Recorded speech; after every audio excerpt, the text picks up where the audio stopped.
না, আমি জি বলছি এখন যে ধরেন আপনার সেই স্টার্টিং আওয়ার আর আজকের যে পরিস্থিতি গার্মেন্টস এর দুটোকে যদি মানে আপনাকে বলি যে ডিফারেন্স, কিভাবে আপনাকে এই ডিফারেন্সটা আর কি বলবেন গার্মেন্টস ক্ষেত্রে? আগে- আগেকার জিনিসগুলি ছিল আমাদের কিছুটা লেস প্রফেশনাল ওয়েতে আমাদের কাজ করতে হতো, কারণ তখনও আমাদের এক্সপার্টিস ডেভেলপড হয়নি সেইভাবে।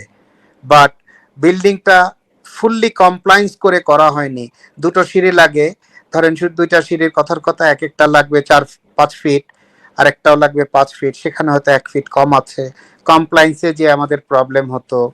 তারপরে তখনও কিন্তু আমাদের ওই সময়টায় কিন্তু এই বড় বড় ফ্যাক্টরি, যে জমি কিনে ফ্যাক্টরি করা, সেই ধারাটা কিন্তু ঠিক ওইভাবে হয়ে ওঠেনি।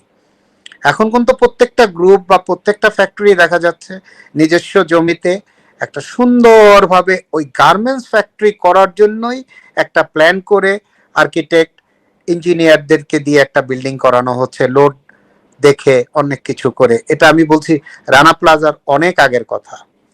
তো এখন সেই কারণে তখন যে ধরনের বিল্ডিং বা স্ট্রাকচারে আমরা কাজ করতাম, এখন কিন্তু সেইটা নাই।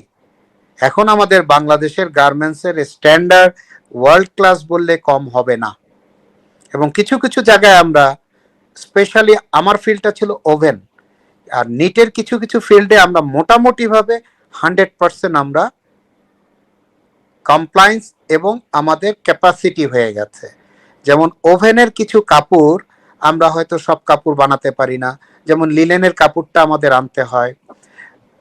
তারপরে পলেস্টার কিছু আমরা করি, কিন্তু খুব বড় কিছু না। তারপরে স্প্যান্ডেক্সটা আমরা ভালো করতে পারি না কাপড়।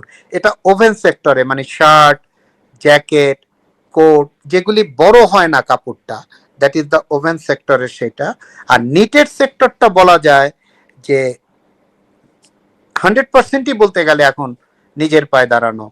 আমরা সুতাটা হয়তো বাইরে থেকে আনি, বাই আমরা উইভিং করি, ডাই করি, ফিনিশ করি, তারপরে গার্মেন্টসে নিয়ে এটা কাটি, কাটানোর পরে সুইং করি, আয়রন ফিনিশিং করি, তারপরে আমরা এটাকে এক্সপোর্ট করে দেই। কিন্তু এইটা ওভেন সেক্টরে অত মাত্রিক, ওই মাত্রিক ভাবে আমরা এখনো অ্যাচিভ করতে পারিনি।